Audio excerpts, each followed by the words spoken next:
يسعد صباحكم. احنا الآن متواجدين في شارع الشهيد. كوادر بلدية إربد الكبرى بالتشارك مع شرطة البلدية تقوم بعمل حملة نوعية داخل الوسط التجاري في شارع الشهيد. نحن الآن متواجدين في ساحة اللحامين لإزالة البسطات المتناثرة على سعة الشارع العام، مما تؤثر على حركة السير وعلى حركة المشاة.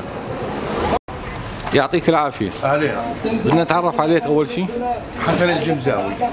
تحكي لنا عن واقع السوق الموجود الآن من حوالين البسطات، في عليكم تأثير؟ نعم، بأثر علينا الباقي.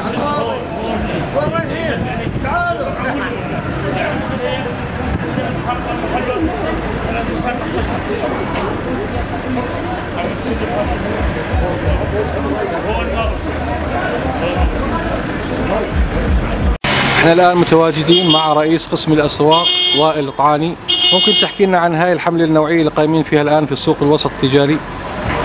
الله يعطيك العافية أولا على مشاركتك بهذه الحملة مشان تكون واضحة لكل الناس. احنا الآن قايمين حملة بالوسط التجاري إزالة البسطات من سعة الشارع العام والمنتجات المغلقة من قبل المواطنين وأصحاب المحلات. فعندنا حملة طبعا يوميا. الآن احنا بالوسط التجاري اللي هو اسمه سوق البخارية، حملة كاملة على وسط تجاري. من ثم إن شاء الله سنطلع على الحملة الخارجية اللي هي تعني الدواوير والمجمعات الخارج ضواحي إربد.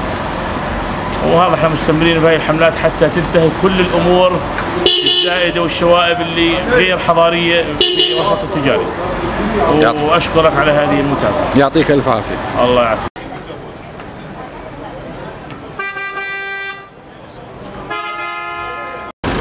معنا الآن مدير نقطة شرطة بلدية إربد الرائد زيد. نسألك عن الحملة اللي قايمين فيها الآن. حملة إزالة جميع المخالفات عن الطرق والبسطات والاعتداءات على الرصيف العام.